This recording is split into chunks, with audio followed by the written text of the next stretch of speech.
Okay, good afternoon to all. Welcome to the workshop called Secret Coping Mechanisms. Some coping mechanisms we really don't talk about, and today we will be discussing about these. Okay, my name is Anisha. I am the host for today. I'll be here with my co host Suchita Pandey. So, Suchita, handing it over to you. Thank you, Anisha. So, good afternoon, everybody. I will be your co host for today's workshop and I'll be addressing any queries you have in the chat box. So, before we begin, we'll start with the disclaimer. So, recording, transcribing, or capturing any part of this workshop is strictly prohibited. This includes the use of transcription tools, screen recording, screenshots, or any other form of documentation. The content shared in this session is the intellectual property of Mindtribe. Unauthorized recording, reproduction, or distribution is not allowed.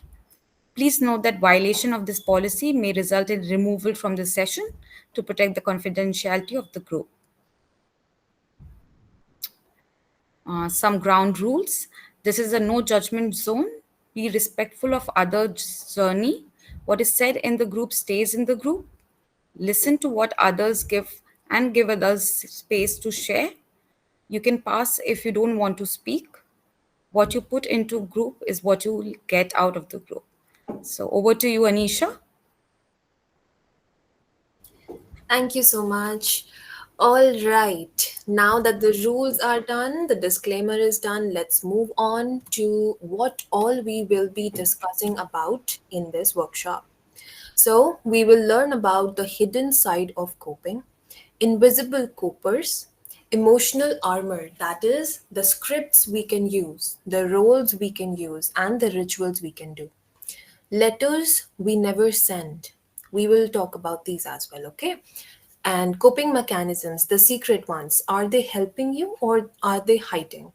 What happens when the secret coping mechanism comes up? And then healing without shame. So let us begin with the very first question. If your coping mechanism had a color, what color would it be and why? You can use the chat box and you can tell me the color. Think about it. A coping mechanism you have. What color would you like to give it? Janvi says white, sign of peace, clarity, and calmness. Okay, that is beautiful. Thank you. Come on, more people. What do you think? What color is it? Think about a coping mechanism you have. Green makes me feel good. All right. Dolan also has green. Okay. Okay. Gold. Okay, perfect. Orange. Gray. More confusion in search of clarity. Okay. Green. Nature. Black. Directionless. Pink. White for calmness. Green to feel attached. Okay.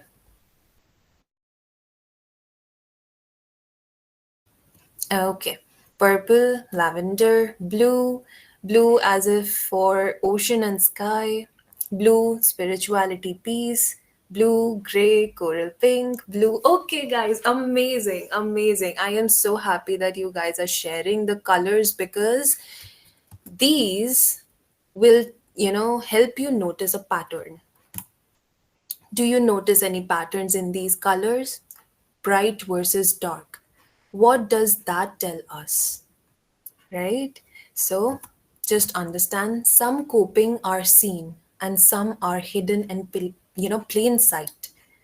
So today in this workshop, let us see what these colors inside us are telling us about.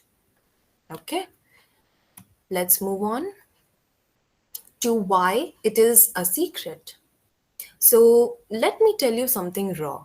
Okay. The most dangerous coping mechanisms are not the obvious ones.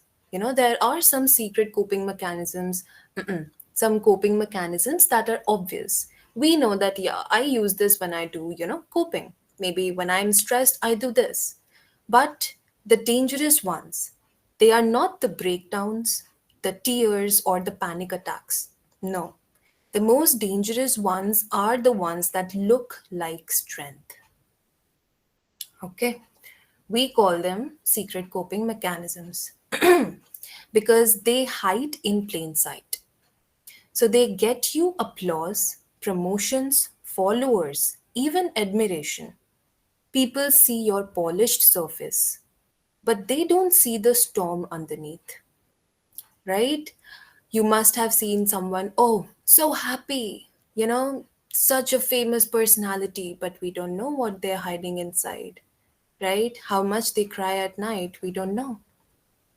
The truth, these strategies protect you from emotional pain, but they also protect you from healing. Okay? They don't look like distress, they look like strength. But under the surface, they are strategies to avoid deeper emotional pain. Let us understand some key traits of secret coping styles. Okay? So, first one, socially rewarded. Think about it. Do people love you for you or for what you do? Society claps when you over deliver, right? But deep down, you wonder, would they still want me if I stopped giving so much? Let's take an example. A woman was always dependable. Everyone depended on her. So she was bringing extra food, for her colleagues, staying late at work, never saying no. Everyone adored her. But in the quiet moments, she confessed that she felt invisible. She believed that if she stopped serving, no one would choose her. That wasn't strength, it was survival. Our body in survival mode, right? Next one can be appearing functional. Now let's talk about masks. When people put masks, right? On the outside, perfect smile, polished look, efficient worker. On the inside, running on coffee, anxiety, and 3 hours of sleep. Must have met a lot of people like these, right? Efficient workers doing amazing, but inside, in their life, we don't know what they're going through, right? A man once told me, people say I am the strongest person they know, but what they don't see is me at 2 a.m., shaking, overthinking, and trying not to fall apart. His neat appearance and calm voice weren't strength, they were his shield, right? His secret coping. The next one is emotional numbing. So, there is this art of not feeling. I have seen too many emotions come to me in one day. Okay, let's give it a break. Let's not feel at all. Some people do that. So, this can seem like cracking a joke when someone asks how you're doing, or changing the subject when it gets real. So, let's understand this case study. A young woman laughed every time her friends asked her about her love life. She made it sound like a comedy show. But behind that laughter was a deep loneliness she never allowed anyone to see. Humor was her armor, right? Keeping it light. Because if you let your guard down even once, you're scared the whole flood will come out rushing. It happens with the best of us, right? We keep it light just to keep our mind distracted from that pain.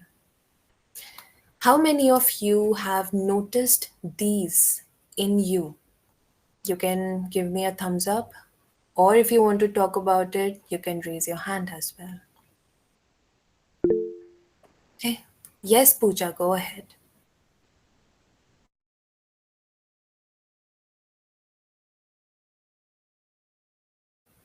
You want to share with us? Okay, okay. A lot of us. Yes, go ahead. Oh, hi. Hi. Am I audible? Yes, you are. Yeah, so this is something very, this is something very real to me, especially hiding behind jokes and not really talking about the core of the subject. And maybe there is always a train of thoughts jumping from one thought to another and not really addressing what's actually bothering me. And it has actually happened very recent, like a day back. I was not feeling all right and I was really, really scared and worried about something. But I ended up making other people laugh around me and joke with them and focus on anything and everything under the sun but the main topic. So, yeah. Hmm. Right, you're not alone. A lot of us go through the same things, right? I mean, it's a good mood. We are sitting with our friends. Why bring in something that will ruin my mood? Anna, we try to get away from it, but then it becomes a habit. It becomes our shield. So, yes, thank you so much, Janvi, for sharing that with us. Anyone else? Nikita says, yes, I try to hide my pain by smiling, laughing, but actually sad within. Right, right. So, a lot of us, a lot here, we all have secret coping styles, right? And moving ahead in this workshop, we will get to know a lot about these coping styles and how to actually deal with them. Okay, so why do we call them secret? Because they don't look like suffering, they look like success. I successfully had an amazing day today. But there's the truth. I want you to take with you today this truth. Okay, what looks like strength can actually be a silent cry for help, right? And the bravest thing you can ever do is to stop hiding behind the strength and let yourself be seen as a human. If you feel safe with yourself, sit down and process. One of my favorite techniques to process my emotions is empty chair. Very popular. Why don't you guys sit on a chair, keep an empty chair in front of you, okay, and maybe make yourself or someone you like sit in front. If you have something to say, tell it to them. Okay, just imagine someone is sitting in front of you and just pour your heart out. Don't hold back, because whatever emotion it is, our body is storing it, right? The more you vent, the more you do catharsis, the more you let your emotions flow out in a safe environment, the more you'll realize that, okay, my body is a temple, not a storage house for emotions and thoughts that are not helping me, right?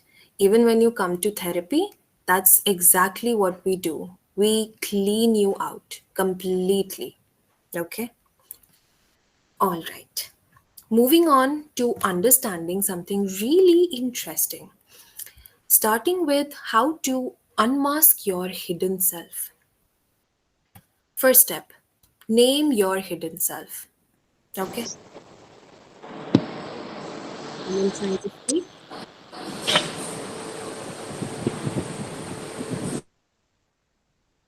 Okay, so first step, name your hidden self. Give a name to the part of you that hides when things get tough. Sit down, think about it. Okay, the next step will be to dialogue with it. Write a short conversation between you and this hidden self. You will say, why do you hide? And the hidden self will say, because this is happening, right? And what will be the gift? What is this part protecting me from? Okay? You will get to understand your secret coping mechanism in a much better way. There are some upcoming activities as well. So let us continue. This is one of them. Okay? Moving on to this very interesting topic. the four invisible copers. Now, when pain hides, it doesn't just disappear, it disguises itself. So it takes on shapes that make us look strong, smart, even admirable. But beneath each disguise is the same core truth. I don't want to feel what hurts, right? So let me introduce you to the four invisible Coopers, characters you might just recognize in yourself. Let's see what all do we have in store. The first one is called the shapeshifter. So the shapeshifter is a master of adaptation. They read the room, sense what others want, and instantly become that version of themselves. It's not authentic. It is how the room is, right? They are not being their real self, they are behaving accordingly.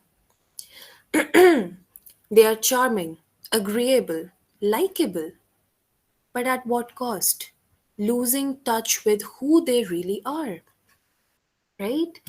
Let's take this example. I can be anyone's best friend. I blend in anywhere. But when I'm alone, I don't even know who I am anymore. She wasn't lying to others, she was disappearing from her own self, right? A lot of us have seen that in us. Give me a thumbs up if you have.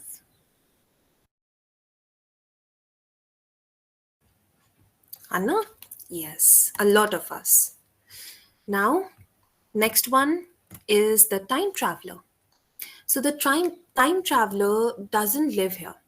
They are either stuck in the past, replaying old wounds, or racing into the future, trying to predict every outcome. It looks like reflection or planning, right? But it is actually a way of avoiding the unbearable present. So a man couldn't stop analyzing what he should have done differently. This phase, I should have done this differently. A lot of us think about it, right? Now, let's say this was a breakup situation. He also obsessed over how future relationships might fail, right? He was everywhere in time except the present. That's how he kept from feeling this heartbreak fully. He wasn't processing, he was going through everything that has happened and can happen, right? Moving on to the next one, it's called The Alchemist. So, the alchemist turns pain into productivity. Heartbroken, they'll start a new project. Anxious, they'll hit the gym harder. Sad, they'll throw themselves into work. So society cheers for their achievements. No one realizes they're building an empire on top of unhealed wounds. Let's take an example. A woman who lost her father launched a three business, launched three businesses in 2 years. Everyone called her unstoppable. But in therapy, she admitted she hadn't cried once since the funeral. Success became her shield against grief. A lot of us have been through this as well. Anna. Moving on, the last one is the shadow keeper. So, the shadow keeper is the secret vault. They hold their pain in silence, never letting it slip. Outwardly calm, inwardly storming. They believe that if they reveal too much, people will run away, or worse, people will judge them. So, a young man kept his childhood trauma hidden for decades. He was known as the calm, easygoing friend. But his silence wasn't peace. It was the weight of carrying secrets alone. A lot of secrets we never want to tell anyone because It's already hurting me so much. What if this other person judges me? It'll hurt me more. Anna, we keep it inside us, locked. So these four aren't villains, they are survivors. They helped you endure what once felt unbearable. But here's the wake up call: what once kept you alive may now be the very thing keeping you from truly living. So ask yourself, am I living? Am I really enjoying it, or am I just surviving? Anna, to process these coping mechanisms, I have a few reflective questions that you can sit back and think about. Take these home, okay? Write them down. So, the first one: do I change colors so much for others that I have forgotten my own? Am I so lost in yesterday or tomorrow that I never actually live today? Is my drive, my motivation, truly passion, or is it pain I have disguised as ambition? And last, what am I hiding so deeply that it suffocates me from the inside? What are these things? Right? These are your secret coping mechanisms. Then we will be using another activity that will help you process it. Not going to the past, not doing any time travel, staying in the present and processing it. Okay, give me a thumbs up when you have done written it, writing the questions. Okay, okay,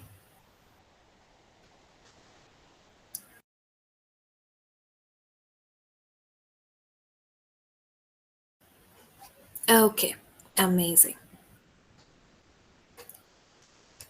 Yes, Arya, I will be telling you about the four coping mechanisms. Uh, Connect with me towards the end, okay?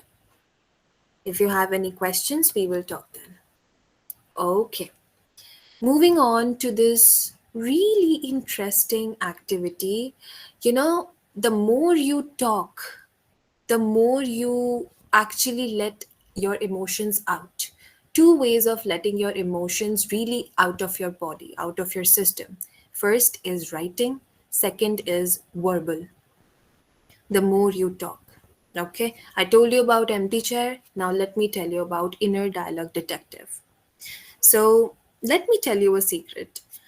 We all walk around carrying invisible scripts in our heads, scripts that whisper to us every single day what we can do, what we can't do, what we deserve, and what we don't. The problem? Most of these scripts were never written by us. They were shaped by parents, teachers, culture, or past pain, right? But if you want to take back your power, if you want to have the control back, you've got to become a detective of your own mind. And this is what this activity is all about. Let's begin with simple things. First step: detect the script. Write down three common thoughts. What do you think? Every day, maybe let's take yesterday. What were the three thoughts that came to your mind and you stopped and you were like, oh wow, okay, where did this come from? Or maybe you're thinking about it continuously for 2 days. If not three common thoughts, maybe take just one. What is that thought? Right? Then investigate the origin. Go to the past. Think about, each of these. When did I first learn this? My first common thought can be, I am late. Okay. Is someone trying to speak? Okay. Maybe raise your hand next time. Okay. All right. When did I first learn this thought? I am late on my timeline. Everyone around me has grown up. everyone around me has, a stable job, they are doing really well, earning well. I am so late. I am already, what, 29, right? When did I first think about it? And whose voice does this sound like? You are late on your timeline. Whose voice is this, right? Once you investigate the origin, moving on to decoding the function, what is this thought trying to protect you from? And once you discover that, you rewrite the script. Turn the old script into an empowering one. Am I late? Really? Or am I taking giving myself the time and space to create my own timeline? Not something that the society put in front of me. No. I am taking time and creating my timeline. Everyone's timeline might look like rivers and mountains. Mine can look like trees and forests, right? So it's my timeline. I am not late. I am just building it in a different way. Anna? So, all these scripts, we create scripts to regulate overwhelming emotions. And when the script turns into something criticizing, we need to rewrite it there and then. That's our cue. Okay? All right. Very interesting activity. Try with yourself sometime. All right. Moving on to understanding why we stay in pain. Here's a truth most people never admit. We cling to pain because it feels familiar. Healing is unknown. Pain, though heavy, is predictable. It's a rhythm we already know, a weight what feels like home, right? We are familiar to it. So, provides predictability. Hana? Pain gives structure. We already know what's coming. Identity, tied to suffering. Who am I if not struggling, right? Emotional masochism. Sometimes we unconsciously choose pain because we endure it, almost craving it, because it validates our resilience. Oh, I am choosing this pain because I want to know how strong I am. I know how strong I am, right? We want to give a cross check to our resilience. All these things happen. Now, let us understand these things, why we stay in pain through a small case study. Arya story. I think there's someone called Arya here as well. So let us see how this Arya had stayed in pain. What happened with her? So she always complained about her stressful job, this Arya, yet secretly felt a little proud of surviving it. When things got easier, she found herself revisiting old worries. Why? Why do you think she was revisiting her old worries? You can tell me in the chat or you can raise your hands. Exactly. Familiarity. Yes, Janvi, go ahead. I think she could also be reminiscing the feeling of conquering something, sta- Exactly. winning over something that was challenging, but she got over it, and then there was this feeling of winning because it was something challenging. So, Right, right. And a sense of satisfaction after that. Anna? Right. Okay. Now, our Arya says it's familiar, comfortable, even. Right, exactly. Janvi says because she was under stress and feeling of the familiar pain, right? Sayed says she's too comfortable in that pain. Ansari says it feels comforting than emptiness. Right. So she is unconsciously maybe revisiting those old worries. because she wants to feel how it was back then and now, and the familiarity of it. Let us see what happened. Pain felt familiar and safe, you guys. Absolutely correct, right? She realized her struggles had quietly shaped her identity, and letting go felt strange, almost like giving up a part of herself. Anna, sometimes it happens.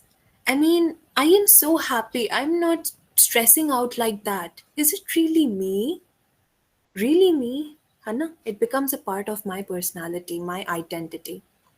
So here, if we compare it with provides predictability, then Arya always complained about her stressful job, yet secretly felt a little proud of surviving it. Even when things got easier, she found herself revisiting old worries. Hannah, like you guys said, pain felt familiar and safe. Now, she realized her struggles had quietly shaped her identity, and letting go felt strange. So, all these things with her, it is helping her survive. Now, once she starts processing this pain using the activities we did, right, she will know that this is not her identity. This is actually a part of her that she has to let go. She has to resolve, close it, and say bye. Thank you for coming in my life. Now I want to move on, right? So, very well said, you guys. Sometimes we hold on to discomfort not because we enjoy it, because it feels like home. It feels like a part of me. And here's the wake up call: recognizing it is the first step. Once you see it, you can step out of that familiar pain, right? And into a life where you're defined by growth, not struggle. Compare this with how sometimes, maybe some people just sit at home, they're just eating, thinking about something that happened with them, no exercises, no nothing. Their gym trainer is continuously calling them, why aren't you coming to the gym? What happened? Months pass, and they still don't want to go to the gym because it never felt comfortable. Doing all those workouts, it never felt comfortable. She wanted to stay home and eat. Why? Right? Go to the origin. Why do you want to stay in this comfortable space? She knows once she steps out of that comfort, she will get that growth she is looking for. But right now, her body needs that comfort, right? All the emotions when she is sitting alone and eating, she feels good. What is really happening? So, all these things we have to think about it and go on these one by one. So, resolving them instead of just keeping it safe with us. Okay? All right. Now, I think we have a small ad break. Now, you guys can go have your water. If you have it with you, you can take a sip. And let's talk about what is one on one counseling. You already know that. One on one counseling is only for you. Why? Because therapy connects you to your own self. Therapy helps you understand that, okay, even this is a part of me. It's not bad. It's not really, suffering. It's just surviving. And I, being someone who now knows that this part of me is suffering or surviving, let me hold it close and, resolve it. So therapy helps you resolve all the, stressful emotions and thoughts you have inside you, all the stressful experiences you've been through. And it will help you grow more into the best version of yourself. Again, misconception: counseling is only for those who are sick. Nah, we all know about it, right? Helps with better relationships, your better communication, right? More friends, academic success, career advancement. So, therapy makes the person their best version. Therapy helped me too, which is why today I am a good therapist. My clients love me, all because I believed in therapy. And even therapists like us need a therapist. Okay? All right. Why choose Mind Tribe Counseling? Because there are highly talented counselors. Go through the website, read the reviews, study the overviews, right? About the counselors, you'll get to know. The charges are affordable, ranging from 800 to 2400 depending on the seniority of the counselor, right? The first session at Mind Tribe is at minimal cost at 449 and the packages are affordable. So go check the website and choose your counselor today. Okay, let us connect. All right. If you have any questions, urgent questions, tell me now, or we can take this up later after the workshop is done. Okay. Thank you, Nikita. All right. Thank you so much for everyone's support here. I am so glad that we are connected here today. Okay. Moving on to one more disguise that we see in lot of us, that is functional disguise. So, what is it? When high performance is a mask. Sometimes what looks like resilience is actually a mask, right? We call it functional disguise.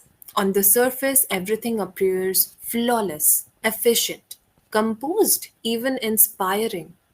But underneath, it can hide exhaustion, fear, and disconnection from real emotions. Let's take a very, very real example. Me right now. Let's say I am giving this speech about functional disguise, but do you guys know what I am hiding inside? Right? What I have actually been through? No one knows.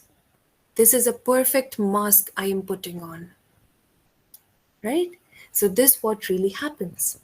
What are the signs that we see for high functioning coping? Relentless humor. Some people laugh constantly. They joke, they lighten the mood, they keep things playful. But often, humor is not just fun, it's a shield, है ना? A way to dodge vulnerability and mask discomfort. Let's say a young man would crack jokes every time a serious meeting happens. People loved his wit, they loved their jokes. But at home, he admitted he rarely allowed himself to feel sadness. His humor wasn't just charm, it was camouflage. No one can see what I'm going through. I'm going to be just perfect at work today. Relentless productivity, right?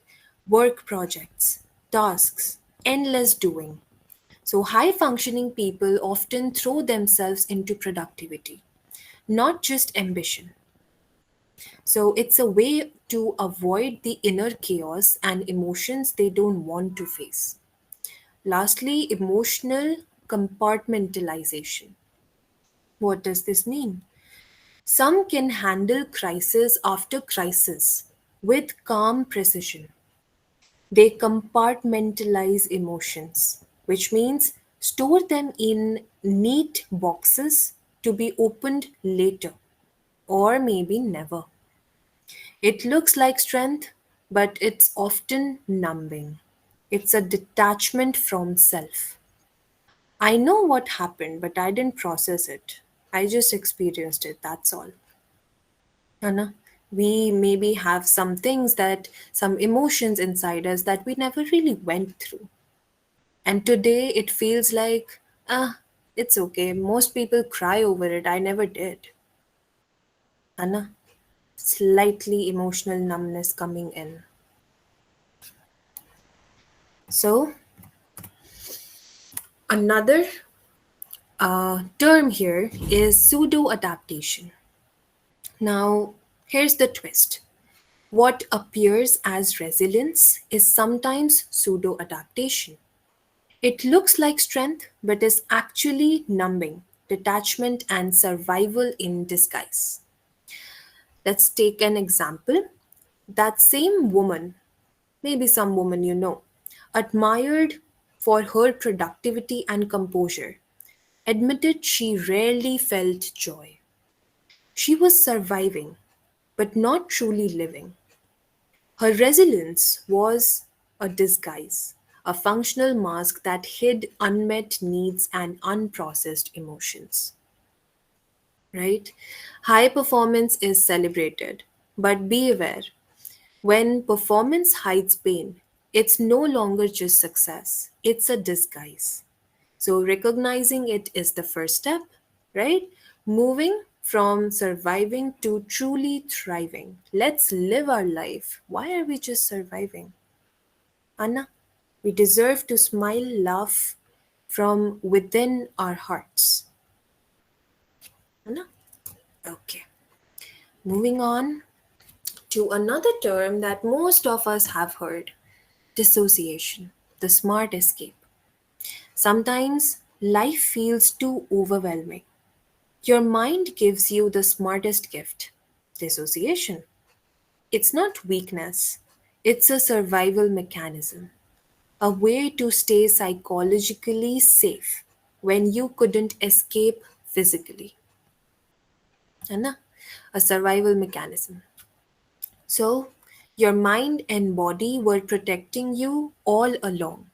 And now, knowing this, you can reclaim your power.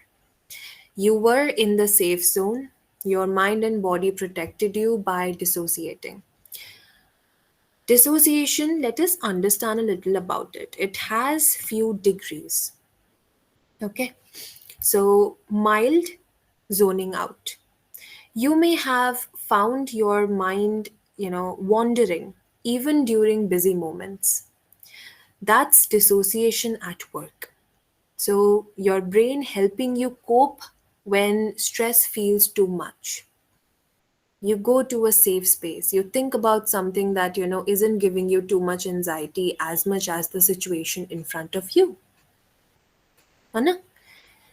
Let's say a woman would mentally drift during tense conversations at work. She looked attentive, but inside she was creating a safe mental space to manage the pressure. Recognizing this helped her feel in control of her focus instead of powerless. So, anytime a stressful situation comes, this woman just zones out. Oh my God. Okay, I am listening, but I am not really living it. ठीक है? Moderate. Losing time or memory. At times, your mind protects you by hiding painful experiences. Losing chunks of time or forgetting certain moments that doesn't, this doesn't mean we are broken. No, it means our brain was safeguarding us. You might, if you recall, there may be some tough memories we have. Maybe we do not recall it completely. Moderate dissociation can take place here. Anna? Okay. Third one is complex emotional detachment plus free state. What is this? In the most intense moments, dissociation can make you feel detached or frozen. It's a remarkable, survival strategy, giving you the strength to face impossible situations. So, dissociation isn't just absence, it's your body saying, not safe, disconnect now. Hana? Dissociation isn't something to fear. It's proof of your resilience that you want to survive this situation. So your mind protected you, and now you have the power to step back in and to feel fully, feel the situation, feel the emotion that is coming towards you after you step out of the safe zone. Go to the safe zone, take deep breaths, and then step out. Okay, all right. To Just think about it. Have you ever checked out emotionally, but no one really noticed? A lot of us go through this. Anna. We zone out sometimes. The situation in front of me was so weird. I don't know these emotions. I don't want to feel them. So I head out in my mind. Divya says, when thinking about the painful situations, I willingly try to dissociate but unable to. I don't know why. Okay, Divya, what do you do when a stressful situation comes in? Do you want to tell us about it? Um, yes, I cry. Usually it's the same. You're Like not I audible? cry till like. Yes. Uh, can you hear me now? Yes, we can. Yes, I cry and probably I cry till I collapse. But that's not helping me. Like venting out. But still, I don't feel better. So, but it's too painful. I don't want to think about it. But I remember every single detail and I don't even zone out. So I try to like somehow I need to distract, but I'm unable to.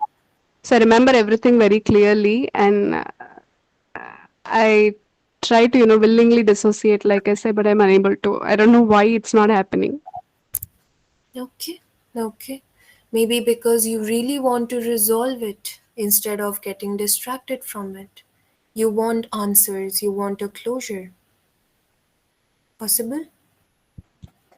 Yes, ma'am. Yes, but I know I'm not going to get closure, or but yes, I do want to resolve and heal it. But temporarily, I do not want to feel so much pain. So Hmm. I I don't know like how else to deal with it because crying is not helping. Okay, okay. Do you want to stay back after the workshop? Let's talk a little about this. Yes, ma'am. Sure. Okay, all Thank you. right. Don't worry. Let's have a one on one convo. Okay, everyone, thank you so much for writing down the answers. Zoning out during conversations, yes. I usually avoid thinking because it is an escape for me. Right, right. When dealing with painful situations, I don't know where to go, so I just go to sleep until I feel better, thinking maybe when I woke up, everything will be better. Hmm. Even I used to do the same. Going to sleep helps your body mind relax. You're not consciously thinking about the stressful situation. When you wake up, you're still slightly thinking about it, but your body is fresh, right? Take a deep breath and try to think other things that makes me feel happy. Right. We all let our minds wander out of the stressful situation. We dissociate. We do not let our body tolerate the pain coming towards. Anna. So yes, thank you so much for sharing, everyone. We all know now that dissociation has been a part of a lot of our lives, right? Okay, but we have to process it now. So, what all can we do? Let's see. Now, checking something. There are three questions that I'll put in front of you. Your emotional backpack. We as therapists, we say whatever emotions we, you know, suppress, all those suppressed emotions create a baggage inside us. There is a bag inside you with all the stored emotions. How do we check on it? What three emotions are you carrying that no one sees? How to find this out? Write down the emotions you don't like to have. Okay? Where did they come from? Going to the past, but only to investigate. You're the detective. Right now, you have to solve the case. Okay? Going to the past, the root cause of these emotions. Where are you coming from? And who benefits from you not putting them down? This is very interesting. The emotion you're holding inside, the one that you have locked, why is that locked? Why aren't you visiting that? right? And who is benefiting from it? Think about it. We often carry legacy burdens and emotions inherited from family roles. Cultural scripts are there in our mind, something that we have heard bachpan se, from our childhood. What can we do? People around me have always been saying these things, right? Collective trauma, something that maybe happened in your family and it was passed down. Anna, so what we need to do? Check your baggage today. These questions will help you, and also upcoming activities will help you. Today, this workshop is all about making myself, cleaner. Let's take out the toxins. Let's open the safe, unlock it, and check what's inside. Let's make myself cleaner. Let's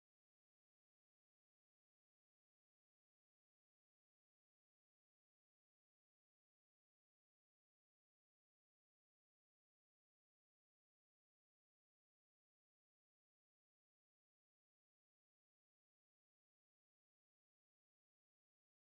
healthier. Let's make myself stronger. Let's make myself more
masticate.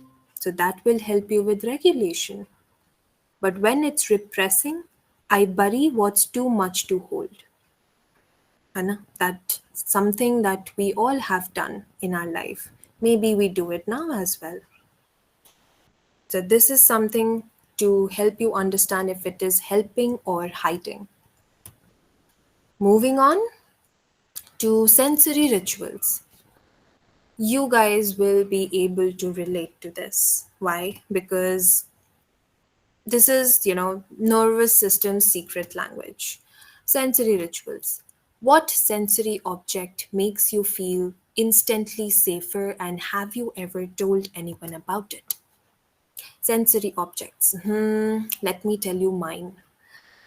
I have this small teddy bear, like it's all velvet and smells really good.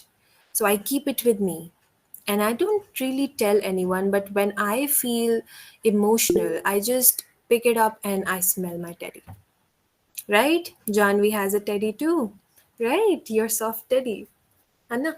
So think about such a sensory object that makes you feel okay. This is soft, this is nice, and senses are very powerful. There is a grounding technique that we therapists suggest or recommend, which is called 54321. It is all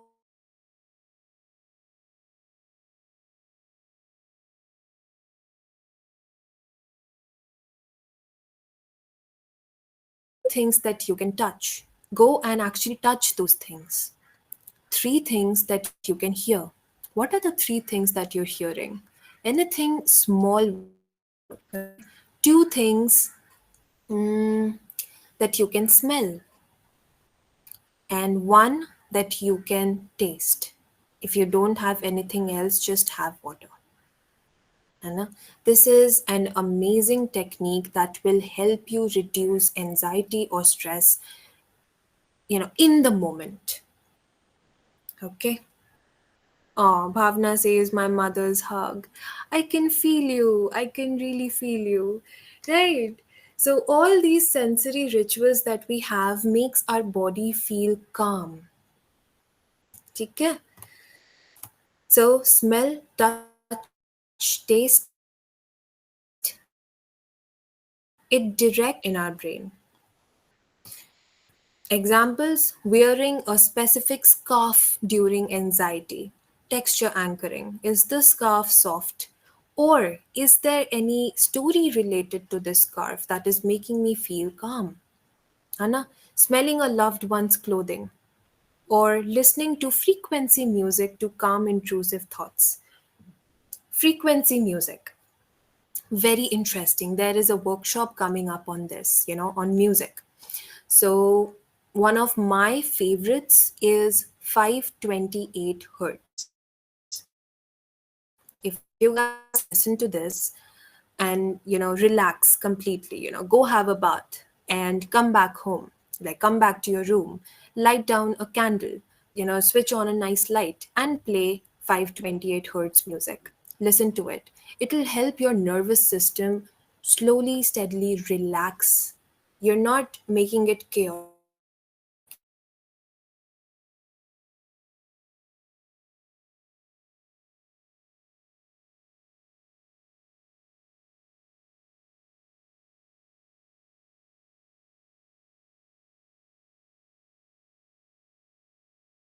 Sentence, writing what was never spoken. Very important. Sometimes we cannot really go tell the person about it that you did this to me, and it shouldn't have been like this. It shouldn't have been, so stressful for me, but you did it. We can't really go and tell that person because what? Maybe the person won't understand. है. So, access unspoken emotional truths and gently begin healing through symbolic release. Very interesting activity and very healing for our hearts. Let's see what happens. So,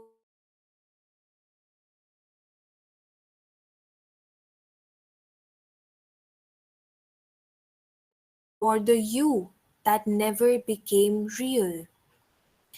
Anna, maybe the ideal me, or maybe the vulnerable me. Anna, or you can choose someone who never truly saw you. Then, next step is begin your letter with this sentence. Dear you, I carry the weight of what I never said.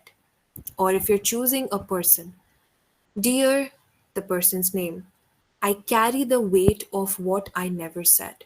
And then you pour your heart out. Okay? Just remember, let it flow. Don't filter, don't edit. This letter is for your healing, not their understanding. It's only for you. You pour your heart out. Yes, Arya? So I just wanted to ask, like, you have given three prompts, like, a person who hurt you, and a version of you, and someone who never truly saw you. So do we have to do it one thing at a time, or like everything together? So You can how does choose. it work? Yeah, you One can prompt. choose. Yes. Okay. Thank you. Anna? All right. Priyanka Saha, please switch off your camera. Thank you. All right. Moving on to once we have begun with the letter, it's your letter.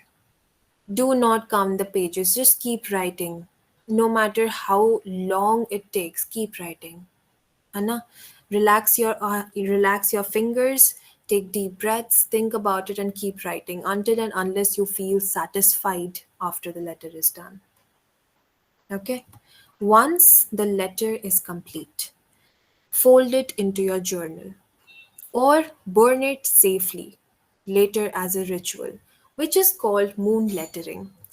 Let me tell you about this really interesting, uh, technique that we use. It's called moon lettering.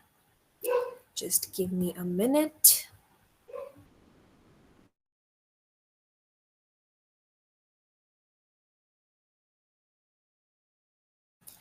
Okay, moon lettering. Now, what happens? Moon comes at night, right? So, I take this really nice piece of paper where I use my favorite paint. So, I take this bowl, I fill it with water, and I take a brush. I dip it into my paint, color my water. Then, I color the whole page, front and back. Now this is creative. So I hang the page.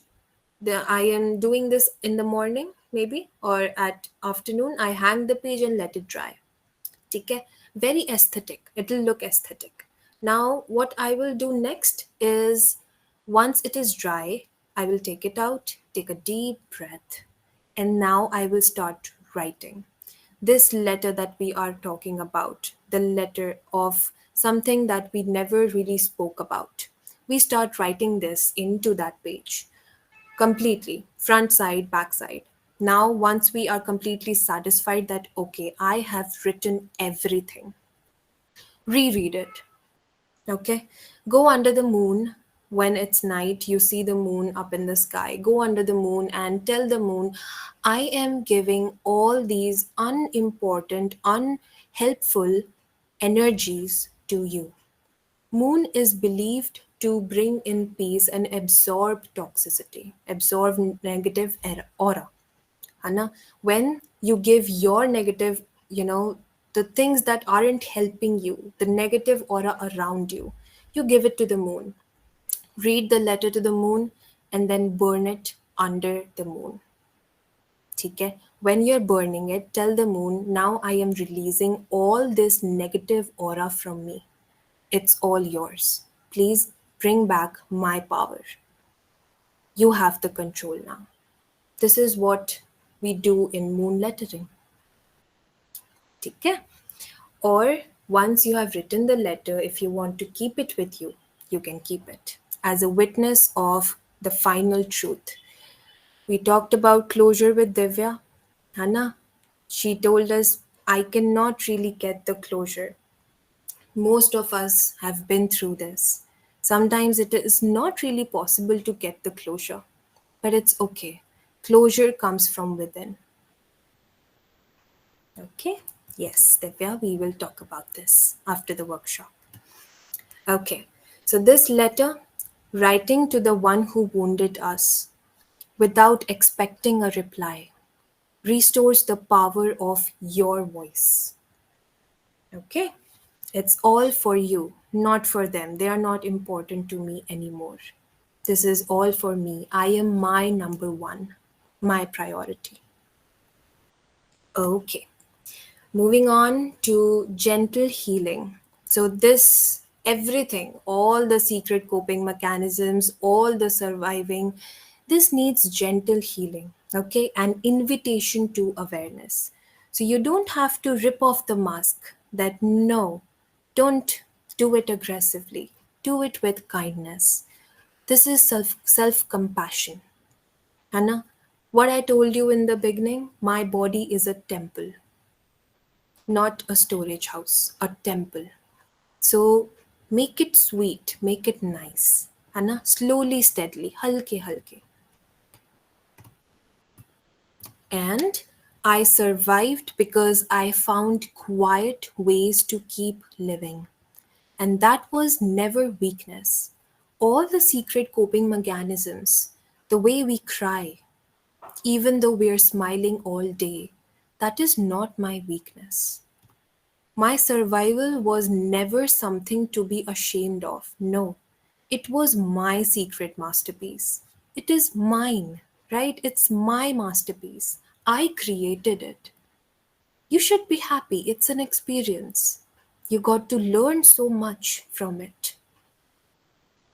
है ना? Okay. Now take these questions home, or we can talk about it here as well. So, what secret part of me finally felt seen today? And what do I want to bring into the light, even if just a little? If you want to discuss these questions, you may discuss it here, or you can take these home and think about it. Also, do try empty chair because you'll love it. Trust me. So let it out verbally, and it is going to heal you from within. Okay? All right. So, apart from this question, we are done for today. Thank you so much, everyone, for coming together. It was a lovely, lovely workshop. You guys are so amazing. Thank you so much. All right. If you want to stay back and ask me something, you can definitely do that. Otherwise, have a really amazing day, everyone, and smile, stay hydrated. Okay? All right. Yes, Kanvi, Nikita, stay back.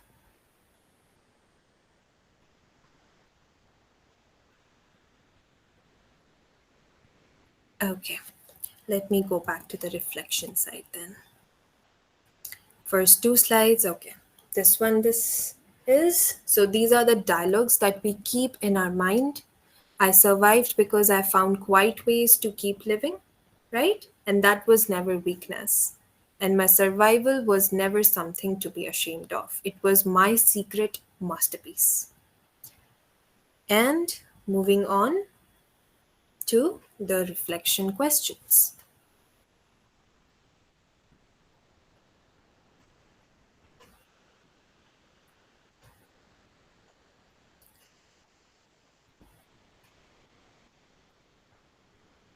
Okay. About the activities, I will send you the activities on the group. Okay. So don't worry about it. Thank you, Bhavna. You guys were amazing too. So thank you so much for being so patient and, interactive. All right. Now we all can drop off one by one, and whoever wants to stay back, ask any questions, you may do that.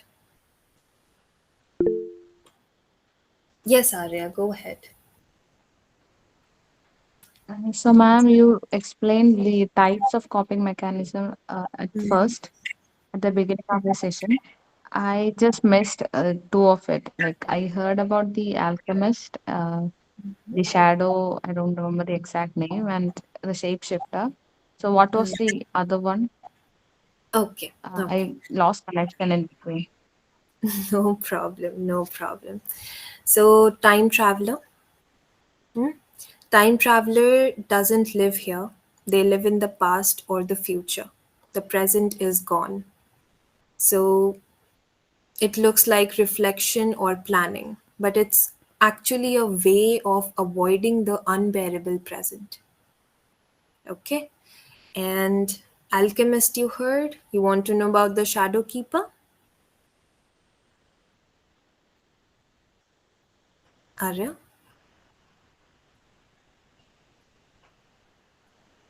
Okay. So the shadow keeper is the secret vault. They hold their pain in silence, never letting it slip. Outwardly calm, inwardly storming. They believe that if they reveal too much, people will run away or will judge them. Anna? So this is like one of the four coping, the survivors, the characters. Anna? All Okay, right. thank you so much. Now it's clear. Bye. Thank you.